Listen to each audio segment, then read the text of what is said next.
이어서 볼 내용은 CRUD다 라고 해서 데이터베이스의 기본적인 명령어라고 보시면 될 것 같고요. C는 create, R은 read, U는 update, delete. 그러면 계정을 하나 만들어서 각각의 명령어들을 하나씩 실행해 보도록 할게요. SQL 디벨로퍼를 실행해서 하나씩 알아보도록 합시다. SQL 디벨로퍼를 실행을 하면 이전에 우리가 작업을 했던 연습용이다 라고 해서 계정이 하나가 나오고요. 더블 클릭할게요. 비밀번호는 설치했던 비밀번호.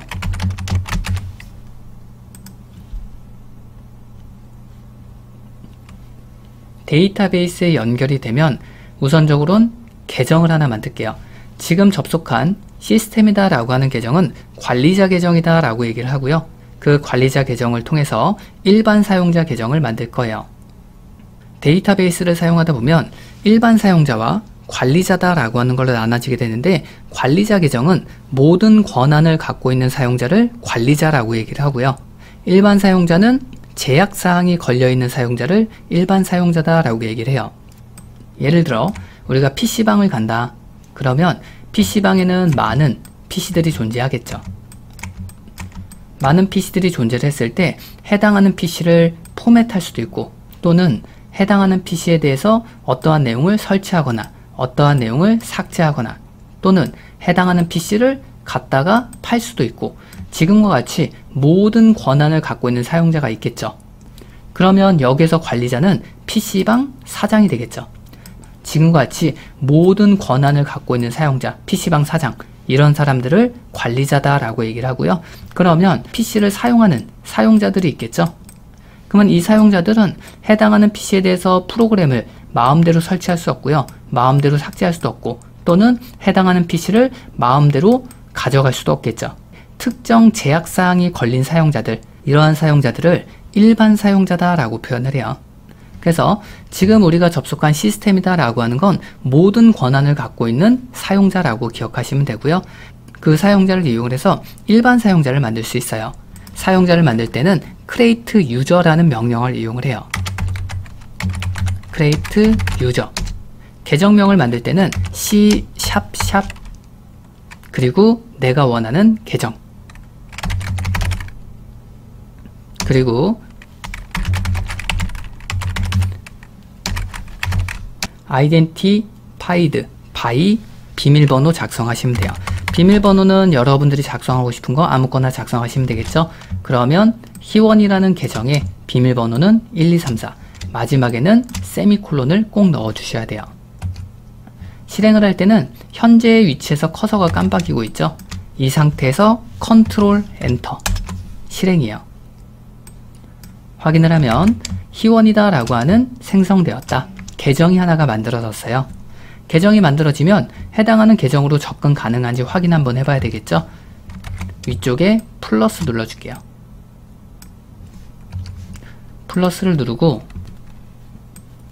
위쪽에 있는 네임은 내가 지정하고 싶은 이름 아무거나 지정하시면 되고요. 아래쪽에 있는 사용자 이름, 이거는 지금 만든 아이디를 넣어주시면 돼요. 아이디는 c 샵 희원, 비밀번호는 뒤쪽에 만든 비밀번호 넣어주시면 돼요. 이전과 마찬가지로 SID는 ORCL이라고 입력하고 테스트, 세션이다 라고 하는 권한이 없다 라고 얘기를 하죠. 지금 우리 이 상태에서는 계정을 만들었지만 접속할 수 있는 접속 권한이 없어서 그래요. 계정만 만들어진 상태다. 그러면 해당하는 사용자로 접속할 수 있게끔 권한을 부여를 해야 되겠죠. 이거는 저장을 눌러 놓을게요. 이따가 다시 접속을 할 거니까 저장, 그리고 X 닫아주고 권한을 부여합시다. 권한을 부여할 때는 grant라는 명령을 이용해요. grant. 권한명은 DBA. DBA는 데이터베이스 어드민이다 라고 해서 거의 모든 권한을 주는 거예요. to 계정명 c 샵 세미콜론까지. 희원이라는 계정에다가 DBA라는 권한을 부여하겠다. 그러면 접속을 할 수도 있고요. 테이블을 만들 수도 있고 사용자도 만들 수도 있고 사용자 삭제도 가능하고 거의 모든 권한이 부여된다라고 보시면 돼요. 이대로 두고 컨트롤 엔터 실행을 하면 그란트 성공. 계정을 만들면 권한을 부여를 하고 그 다음에 우리가 만든 계정으로 접근 가능하다. 왼쪽에 보면 아까쯤에 접근했던 계정이 있으니까 해당하는 계정 더블 클릭. 비밀번호는 여러분들이 설정한 비밀번호 확인. 누르면 접근이 가능하죠. 먼저 볼 거는 테이블을 생성하는 명령어를 볼 거예요. 테이블은 저장하는 저장소라고 기억을 하시면 되고요.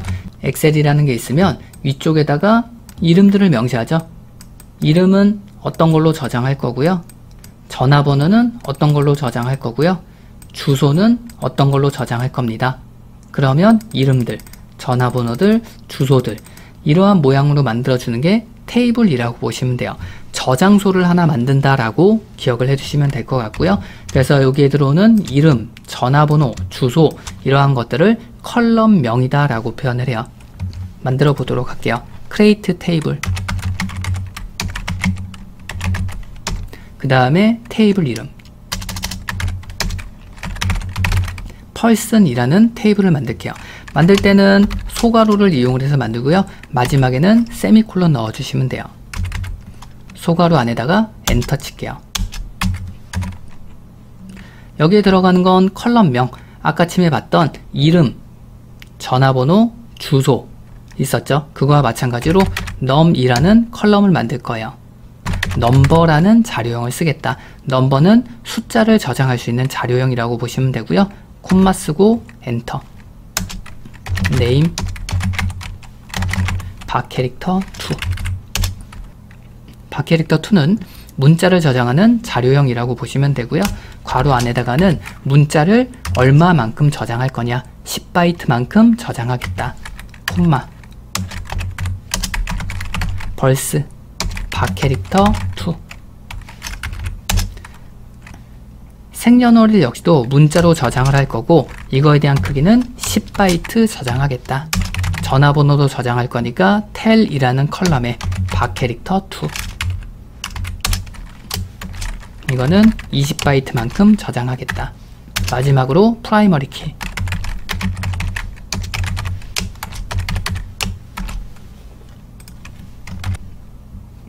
자료형이나 또는 컬럼명을 지금과 같이 사용을 했는데 이러한 것들을 만들 때는 대소문자를 구분하진 않아요. 그래서 위쪽에 있는 넘버는 소문자로 썼고 바캐릭터 2는 대문자로 썼죠.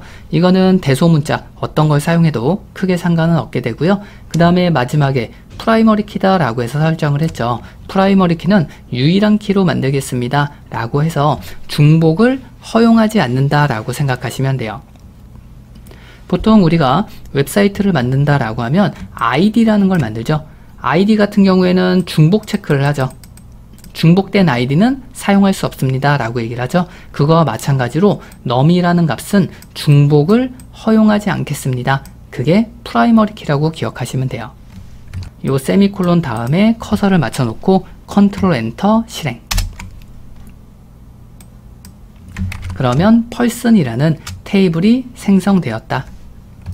person이라는 테이블이 생성이 되면 저장소가 하나 만들어졌다 라고 보시면 될 것 같고요. 왼쪽에 보면 테이블 여기 플러스 누르면 person이라고 테이블이 나올 거예요. 클릭. 다음과 같이 num이라는 컬럼, name이라는 컬럼, 벌스라는 컬럼, 텔이라는 컬럼들이 이러한 방식으로 만들어졌다라고 얘기를 해주고요. 위쪽에 보면 데이터라는 탭 있죠? 데이터라는 탭 클릭해 볼게요.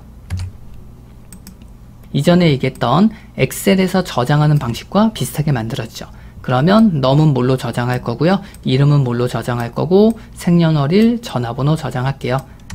또 누군가 저장한다 라고 하면 아래쪽에 똑같이 쌓이게 된다 라고 보시면 돼요. 그러면 데이터를 추가를 해봐야 되겠죠. 그래서 위쪽에 보면 여러분들이 만든 워크시트가 있으니까 워크시트 클릭.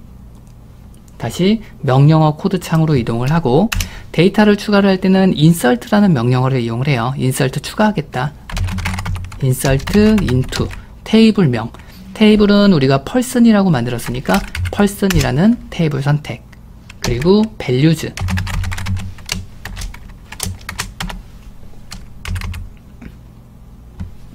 괄호 안에 들어갈 때는 이 순서에 맞춰서 넣어주시면 돼요. num은 숫자 형태로 넣어줄 겁니다 라고 했으니까 num은 일반 숫자로 넣어주면 되고요. 두 번째, 콤마 쓰고 이름은 바캐릭터 문자 형식으로 넣어줄게요. 문자는 작은 따옴표로 묶어주셔야 돼요. 콤마. 생년월일도 문자니까 작은 따옴표로 묶어주고 생년월일. 콤마 쓰고 전화번호도 문자 형식으로 넣어주면 되겠죠. 작은 따옴표로 묶어주고 실행은 컨트롤 엔터. 한행이 삽입되었습니다. person이라는 테이블을 클릭을 하고 새로 고침을 하면 데이터가 하나가 추가가 될 거예요. 새로 고침 누르면 방금 전에 인설트를 통해서 우리가 넣은 데이터가 잘 추가가 되는구나. 인설트다 라고 하는 명령어는 데이터를 추가하는 명령어다 라고 기억하시면 될 것 같고요. 하나 더 추가해 볼게요. 다시 워크시트 클릭해서 동일하게 인설트를 사용을 할 건데 이번에는 person과 values라는 걸 따로따로 구분을 해 볼게요. person이라고 작성을 하고 이번에는 여기다가 컬럼명을 직접적으로 넣어줄 수 있어요. 우리가 컬럼명을 사용하지 않고 values를 바로 쓰게 되면 만들었던 테이블에 대한 순서대로 넣어주셔야 돼요.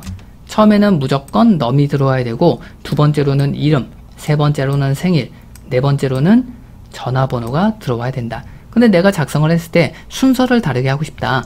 또는 몇 개의 데이터만 추가할 때는 앞쪽에다가 컬럼명과 value를 따로따로 지정을 해요.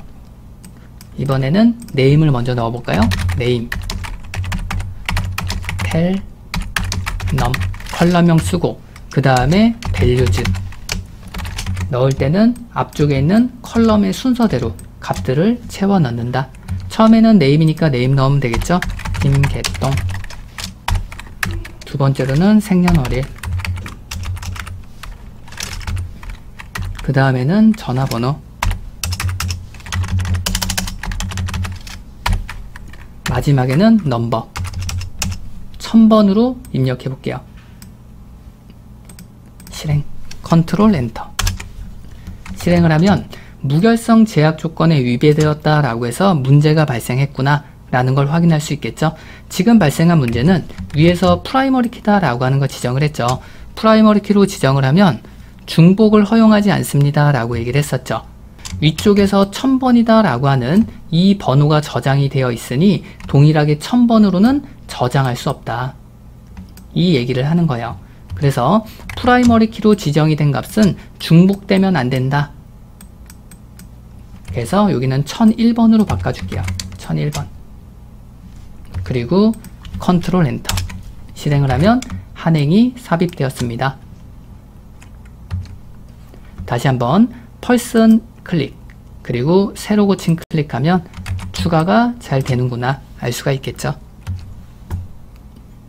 해서 insert다 라고 하는 건 데이터를 추가할 때 사용하는 명령어다 라고 보시면 될 것 같고요. 데이터를 조회를 할 때는 select라는 문장을 써요. select 별 모든 값 from person이라는 테이블에 대해서 컨트롤 엔터. 그러면 현재 저장되어 있는 모든 값들을 확인할 수 있다. 데이터를 확인할 때는 select라는 명령어를 사용할 수 있구나. 특정 컬럼들만 확인할 때는 select 별 대신에 num이라는 값 확인할 거고요. name도 확인할 거예요. 컨트롤 엔터. 실행을 하게 되면 num과 name에 대해서만 결과값을 갖고 올 수 있겠죠. 모든 값을 확인할 때는 별이라고 쓰면 되고요. 특정 컬럼만 확인할 때는 컬럼명을 입력하면 돼요. 다음으로 where저를 쓸 수가 있는데 데이터들 중에서 특정 데이터만 조회하고자 할 때 사용하는 게 where저이라고 보시면 돼요. select 모든 값을 볼 거고요. person이라는 테이블에 대해서 지금과 같이 작성을 하면 모든 내용을 갖고 오죠. 모든 내용을 갖고 오는 게 아니라 그 다음에 where num이라는 값이 1000번과 같은 데이터를 갖고 와라. 실행하면 num이라는 값이 1000번과 같은 데이터를 갖고 오죠. 또는 from person where name, 이름은 문자죠. 이름이 김개똥과 같은 데이터를 갖고 와라. 그러면 김개똥에 대한 데이터만 갖고 올 수 있겠죠. 이어서 데이터 삭제도 한번 볼게요. delete from person, 실행하면 두 개의 행이 삭제되었습니다. 데이터 확인해 봅시다. select person이라는 테이블에 대해서 확인을 했더니 데이터가 삭제되었죠.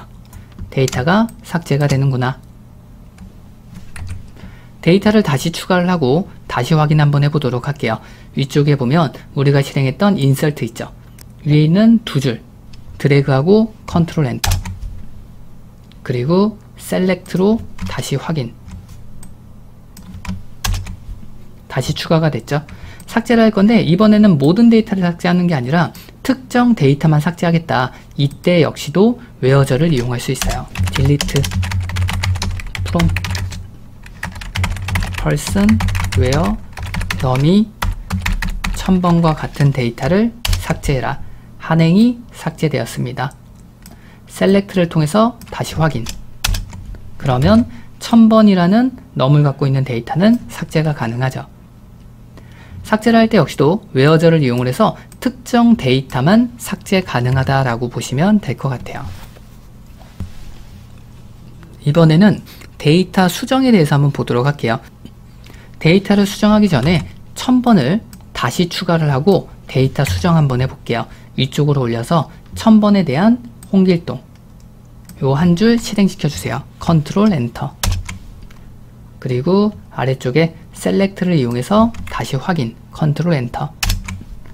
두 개에 대한 데이터가 잘 추가가 되어 있는 상태에서 업데이트 해봅시다. 업데이트 person이라는 테이블에 대해서 set, 변경하겠다, 세팅하겠다. 어떤 거를, 이름을 무엇으로, 개똥이로. 콤마 텔도 변경하겠다. 텔은 111로. 그리고 실행. 그러면 두 개가 업데이트 되었다. select를 통해서 확인해 볼게요. 위쪽에는 select 명령어, 실행. 그러면 개똥이, 전화번호는 다 바뀌죠.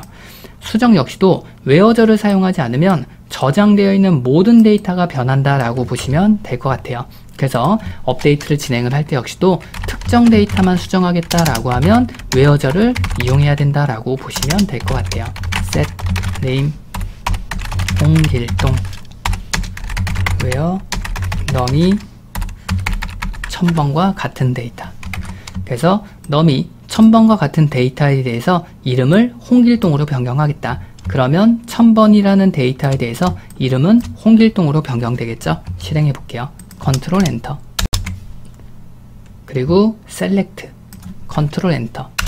실행을 하면 하나의 데이터만 업데이트가 잘 되는구나 해서 여러분들이 수정, 삭제, 검색할 때 where저이다 라고 하는 거 사용할 수 있다 라고 보시면 될 것 같아요. 마지막으로 커밋까지 보고 넘어가도록 할게요. 전체적인 흐름을 다시 한번 보고 커밋이라는 명령어에 대해서 살펴보도록 할게요. 저희 컴퓨터에 최초로 데이터베이스를 설치를 했었고요. 그리고 SQL 디벨로퍼다 라고 하는 걸 설치를 했죠.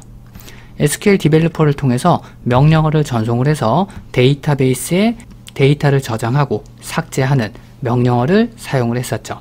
그런데 CRUD다 라고 하는 명령어들은 실질적인 데이터베이스에 저장을 해주는 명령어는 아니에요. CRUD에 관련되어 있는 명령어를 작성을 하면 해당하는 명령어들은 임시저장소다 라고 하는 쪽에만 저장되어 있는 상태다 라고 보시면 돼요. 완전히 데이터베이스에 저장하기 위해서는 commit이라는 명령어를 쓰셔야 돼요. commit을 쓰게 되면 데이터베이스에 완전히 저장하겠습니다. SQL 디벨로퍼를 이용을 해서 명령어를 작성을 했죠. 처음에 SQL 플러스다 라고 하는 걸 통해서 접속한 적이 있었죠. 그러면 SQL 플러스를 통해서 동일하게 CRUD 명령어를 전송을 하게 되면 이 명령어 역시도 임시 저장소에서 보관을 하고 있어요. SQL 플러스에서 사용자를 추가를 했다. 그러면 사용자 추가한 내용이 임시 저장소에만 저장되어 있다 라고 보시면 돼요. 사용자를 삭제했다. 그거 역시도 임시 저장소에서만 처리가 되는 상태다.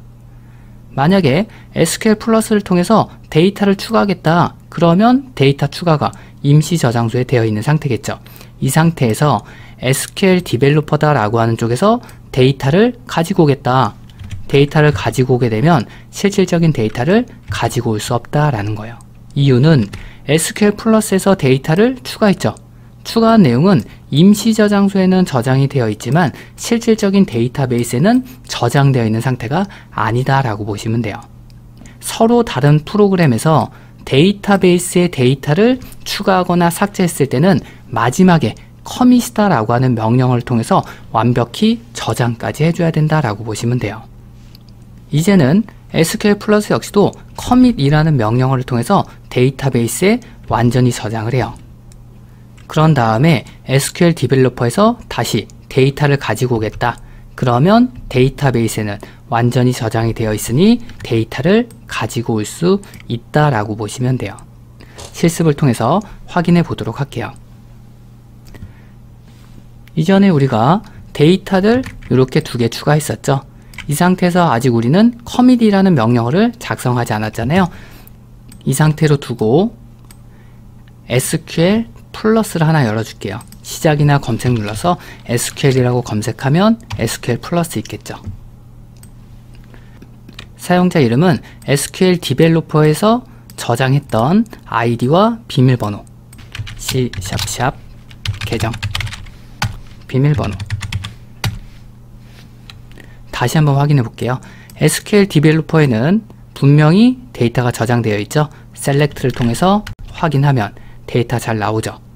이 상태에서 SQL 플러스로 이동을 해서 셀렉트를 동일하게 사용해 볼게요.